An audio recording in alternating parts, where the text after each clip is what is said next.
أعوذ بالله من الشيطان الرجيم بسم الله الرحمن الرحيم ألم تر إلى الذين تولوا قوما غضب الله عليهم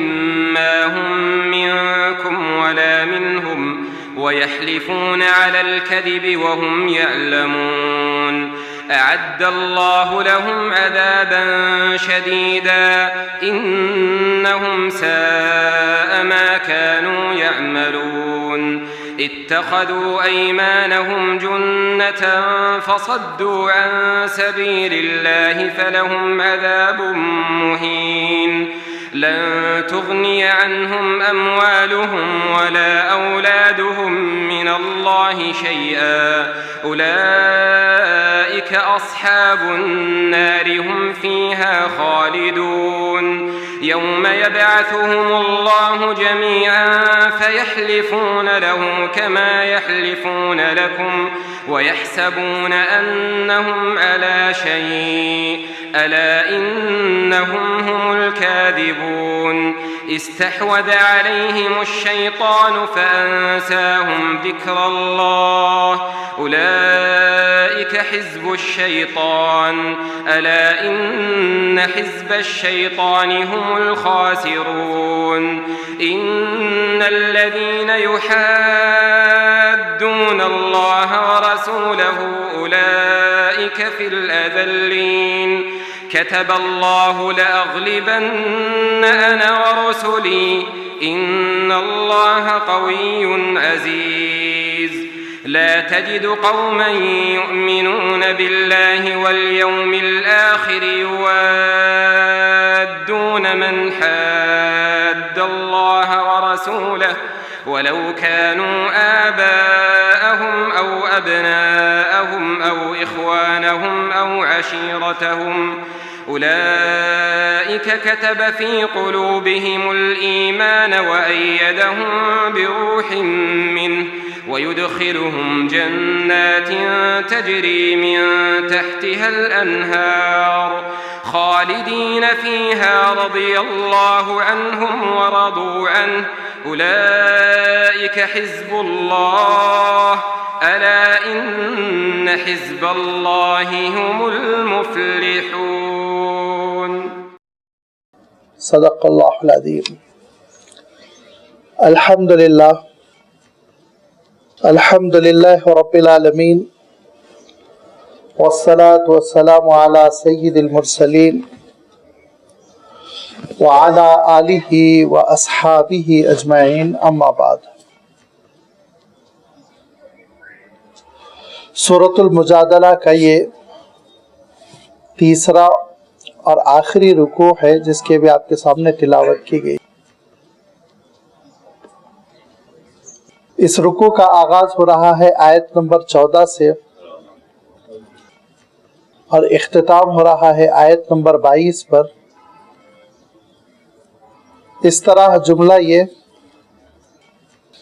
9 آیتیں ہیں جو ابھی آپ کے سامنے تلاوت کی گئی.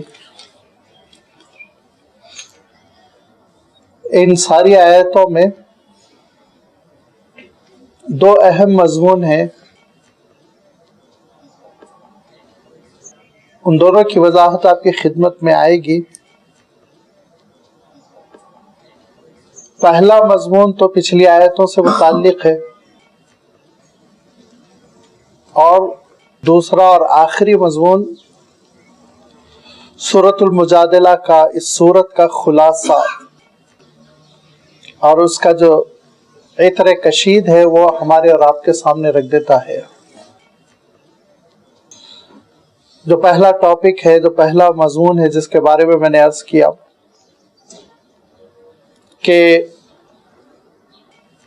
یہ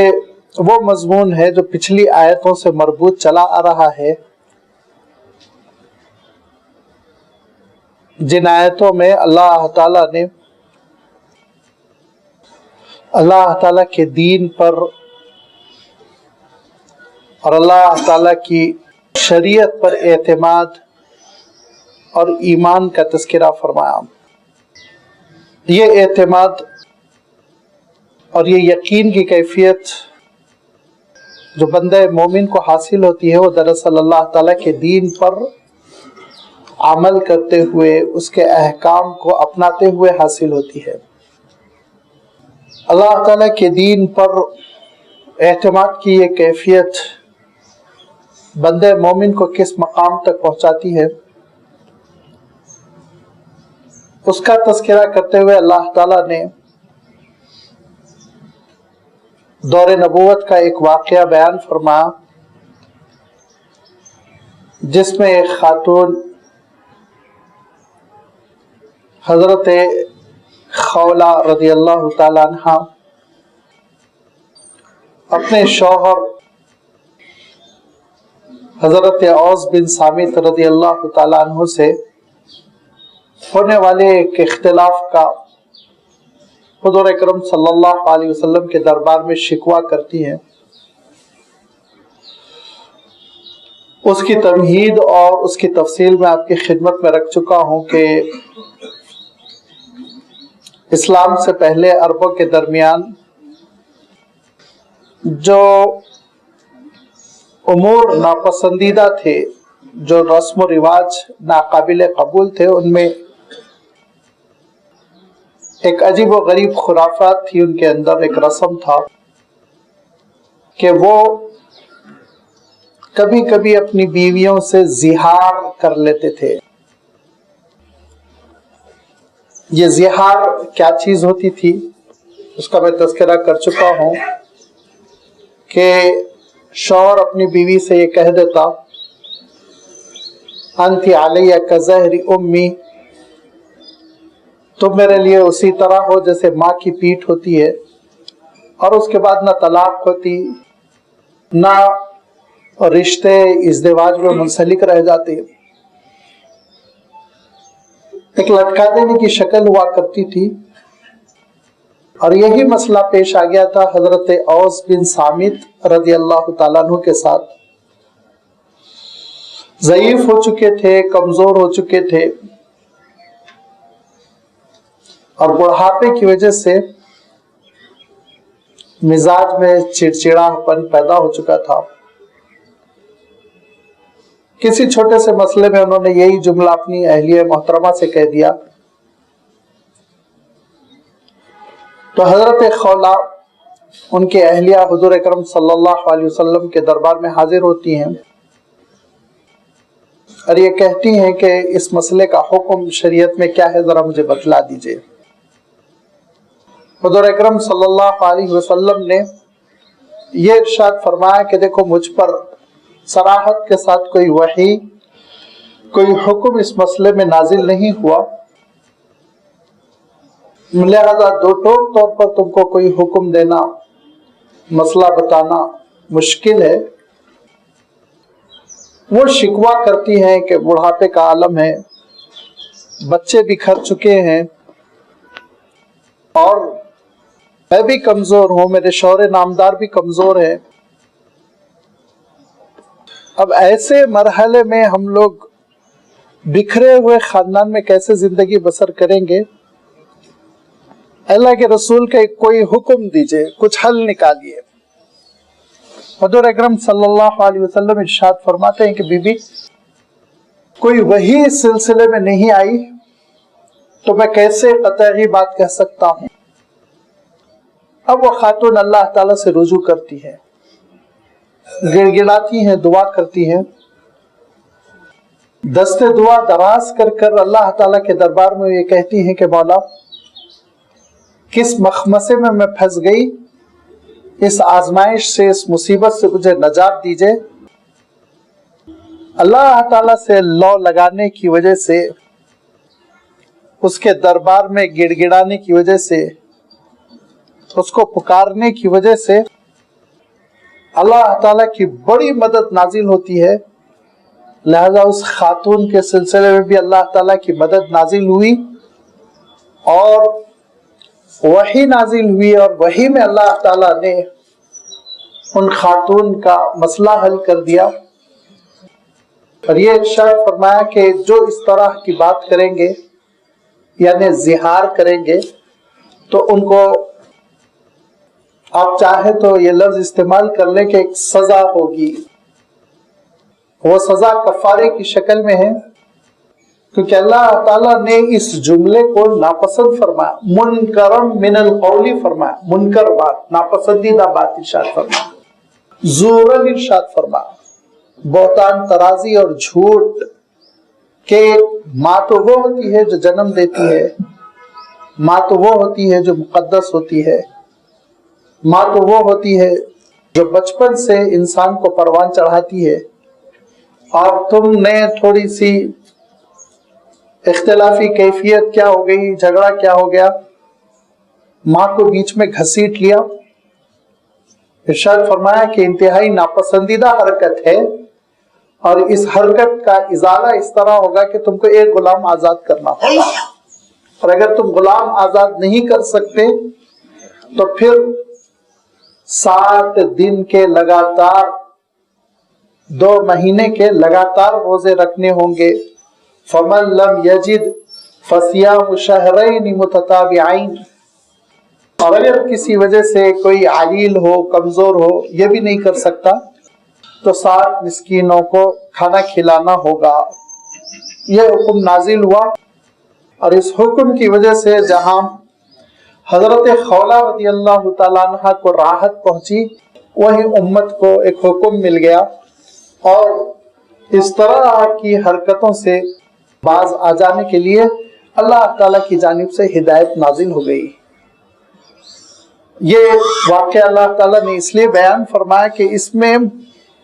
اللہ کے دین پر عمل کرنے کا جذبہ، وہ خاتون چاہتی، حضرت خولہ چاہتی تو اپنے گھر بیٹھی رہ جاتی ہیں، لیکن انہوں نے ایسا نہیں کیا، وہ دوڑ کر حضور اکرم صلی اللہ علیہ وسلم کی خدمت میں آئی۔ جب اللہ کے رسول صلی اللہ علیہ وسلم نے یہ ارشاد فرمایا کہ مجھ پر اس کا کوئی حکم نازل نہیں ہوا، تو وہ خاموش اپنے گھر چلی جاتی، لیکن انہوں نے ایسا نہیں کیا، اللہ سے رجوع کیا، گڑ گڑا کے دعائیں مانگی کہ مولا اس معاملے میں دین کیا رہنمائی کرتا ہے، تیرے احکام کیا ہے وہ مجھے بتلا دے، اور اللہ تعالیٰ نے ان کی لاج رکھی، اور دین کا جو حکم ہے وہ اللہ تعالیٰ نے نازل فرمایا۔ تو جب بندے مومن کے اندر شریعت پر عمل کرنے کا جذبہ ہوتا ہے، جب بندے مومن کے اندر اللہ تعالیٰ کے دین کو من و عن اختیار کرنے، پورا اختیار کرنے کا جب جذبہ ہوتا ہے تو اللہ تعالیٰ راہیں کھولتا ہے، آسانیاں پیدا کرتا ہے، اور جب جذبہ پیدا نہیں ہوتا تو پھر تبصرے رہ جاتے ہیں، اور پھر طنز و تعریض رہ جاتی ہے، اور پھر اس کے بعد سے دین پر تہمتیں لگانا اور اہل دین پر تہمتیں لگانا یہی باقی رہ جاتا ہے، اور یہ چیز نفاق کی طرف لے جاتی ہے۔ لہذا نفاق کا تذکرہ فرمایا، ان لوگوں کا تذکرہ فرمایا جو حضور اکرم صلی اللہ علیہ وسلم پر جو نازل ہو رہے تھے، احکام جو آ رہے تھے، ان احکام کے ساتھ دل لگی کرتے، مذاق کرتے، تبصرے کرتے۔ مجلس رسول میں کسی حکم کا تذکرہ ہوتا، کسی شریعت کے فیصلے کا تذکرہ ہوتا تو یہ کانا پھوسی کرتے، سرگوشی کرتے، تبصرے کرتے، نام رکھتے، ہنستے، مذاق کرتے۔ اللہ تعالیٰ نے ان کی خبر لیتے ہوئے ارشاد فرمایا کہ اگر تم نے یہ گمان کر رکھا ہے کہ سرگوشی کر کر، کانا پھوسی کر کر تم نے اپنے دل کی بھڑاس نکال لی، تو کان کھول کر سن لو کہ جب کبھی کوئی 3 آدمی سرگوشی کرتے ہیں تو چوتھا اللہ تعالیٰ ہوتا ہے، جب کبھی کوئی 5 آدمی سرگوشی کرتے ہیں 6واں اللہ تعالیٰ ہوتا ہے۔ یہی نہیں، ارشاد فرمایا کہ وَلَا أَدْنَىٰ مِنْ ذَلِكَ وَلَا أَكْثَرَ، یہ فگر چاہے بڑا کر لو چھوٹا کر لو، 3 کے مقابلے میں 2 کہہ لو، 5 کے مقابلے میں 100 کہہ لو، جب کبھی تم اس طرح کی سازش کرو گے تو یاد رکھو یہ تمہارے سامنے حقیقت کھلی رہنی چاہیے کہ اللہ تعالیٰ تم کو دیکھ رہا ہے، جان رہا ہے، سن رہا ہے۔ اس کے علم کا عالم یہ ہے کہ اس کا علم زمین و آسمان کو اپنے احاطے میں لیا ہوا ہے، جس کا تذکرہ کرتے ہوئے دوسرے مقامات پر اللہ تعالیٰ نے ارشاد فرمایا کہ تمہارے آنگن کے درخت میں جو پتے گرتے ہیں وہ تم کو نہیں معلوم، لیکن اللہ تعالیٰ جانتا ہے کتنے پتے گرے ہیں۔ جس کے بارے میں اللہ تعالیٰ ارشاد فرماتا ہے کہ تمہارے شہر میں برسنے والے بادل کے کتنے قطرے گرے، نہ تمہاری حکومت جانتی ہے نہ تمہاری سائنس، لیکن اللہ تعالیٰ جانتا ہے۔ ارشاد فرمایا جو کچھ آسمان سے نیچے آتا ہے اس سے اللہ تعالیٰ باخبر، جو کچھ زمین سے اوپر اٹھتا ہے اس سے اللہ تعالیٰ باخبر۔ تمہارے پہلو میں بیٹھا ہوا ہم نشین وہ اللہ تعالیٰ سے پکار کر خاموشی کے ساتھ کیا دعائیں کر رہا ہے تم کو خبر نہیں، لیکن یاد رکھو اللہ تعالیٰ سن رہا ہے۔ یہی وہ بات تھی کہ حضرت خولہ جو سرگوشیاں کر رہی، دعائیں کر رہی تھی اور منتیں کر رہی تھی، مناجات کر رہی تھی، تو حضرت عائشہ رضی اللہ تعالیٰ عنہ فرماتی ہیں کہ میرے چھوٹے سے حجرے میں یہ سب کچھ ہو رہا تھا، میں نہیں سن رہی تھی لیکن اللہ تعالیٰ سن رہا تھا۔ اور یہ اللہ تعالیٰ ارشاد فرما کہ اللہ تعالیٰ نے سن رکھا ہے اس خاتون کا شکوہ جو اے نبی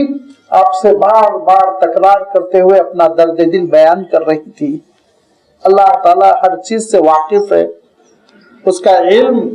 گھیرے ہوئے ہے۔ ان اللہ بکل شیء علیم، ہر چیز کو، کائنات کا ایک ایک ذرہ اس کے علم میں ہے۔ لہذا یہ تمہاری چھوٹی چھوٹی سازشیں، مکاریاں، کانا پھوسی کر لینا، سرگوشی کر لینا، سازش کا جال بچھا لینا اور یہ سمجھنا کہ مسلمان اس سے ناواقف ہے، رسول اس سے ناواقف ہے، تو ٹھیک ہے یہ تمہاری نادانی ہے، اللہ تعالیٰ کے علم میں ہے تمہاری کیا یہ سازشیں ہیں۔ لہذا حضور اکرم صلی اللہ علیہ وسلم کی مجلسوں میں سرگوشیوں پر پابندی لگا دی گئی اور کہا کہ اس طرح کی سرگوشیاں نہ کرو، یہ منافقین کا عمل ہے۔ کھل کر بات کرو، واضح آواز میں بات کرو، اگر سچ بول رہے ہو تو ڈر کیوں رہے ہو، صاف صاف کہا کرو۔ اور پھر اس کے بعد سے اللہ تعالیٰ نے ان کی ایک دوسری سازش کا تذکرہ فرمایا جس کے بارے میں نے عرض کیا تھا، غیر انسانی حرکت، کوئی شریف انسان جس کو پسند نہ کرے ایسی حرکت کہ حضور اکرم صلی اللہ علیہ وسلم کی خدمت میں حاضر ہوتے تو السلام علیکم کہنے کے بجائے زبان کو تھوڑا سا ٹیڑھا کرتے، لام کی آواز نہ نکالتے اور السلام علیکم کہتے۔ معنوں میں یہ فرق ہو جایا کرتا تھا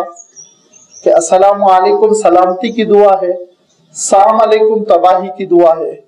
یا بددعا ہے کہہ لیجئے۔ حضور اکرم صلی اللہ علیہ وسلم ملاحظہ فرماتے، سماعت فرماتے، لیکن نظر انداز کرتے،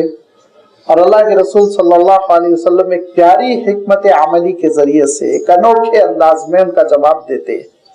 صرف یہ ارشاد فرماتے وعلیکم، جو کچھ بھی تم نے کہا وہ تم پر بھی ہو۔ لہذا اس سے وہ پھنس جایا کرتے تھے، اور اس کی بھی تفصیل میں بیان کر چکا ہوں کہ حضرت عائشہ رضی اللہ تعالیٰ عنہ نے جب سنا تو کس قدر وہ ناراض ہوئی، کس قدر وہ جوش میں آئی، لیکن اللہ کے رسول صلی اللہ علیہ وسلم نے کیسے ان کو ٹھنڈا کیا اور سمجھایا۔ یہ وہ منافقین کی سازشیں تھیں، اور انہی میں پھر ان کا عالم یہ تھا کہ اپنے آپ کو وی آئی پی بتانے کے لیے، بہت ہی اہم فرد ہے مجلس کا یہ بتانے کے لیے، جب مجلس ختم ہو جاتی حضور اکرم صلی اللہ علیہ وسلم اعلان فرما دیتے چلو اٹھو، نماز کی تیاری کرو، کھانے کی تیاری کرو، مجلس ختم کرو، تو یہ حضور اکرم صلی اللہ علیہ وسلم کے قریب پہنچ کر ایسے گفتگو کرتے جیسے بڑا اہم نجی مسئلہ ہے۔ اللہ تعالیٰ نے ارشاد فرمایا کہ اگر اتنا اہم نجی مسئلہ ہے اور رسول خدا سے تنہائی میں بات کرنا ہے، اللہ کے رسول صلی اللہ علیہ وسلم کا وقت کتنا قیمتی تھا آپ اندازہ کیجئے۔ لہذا اللہ کے رسول سے تنہائی میں اگر تم کو گفتگو کرنی ہے تو اس سے پہلے تم کو صدقہ دینا ہوگا، اللہ کی راہ میں کچھ خیرات کر لو، تو پھر تمہارے لیے گویا پرمیشن ہے، اجازت ہے، اور ایک طرح سے یہ انٹری پاس ہے، جس کے بعد تم پھر اللہ کے رسول صلی اللہ علیہ وسلم سے اکیلے میں تنہائی میں گفتگو کر سکتے ہو۔ یہ امتحان تھا ایمان اور نفاق کے درمیان۔ منافق وہ تو 1 روپیہ خرچ کرنے والا نہیں، ایمان والا خوش ہوا کہ چلو دو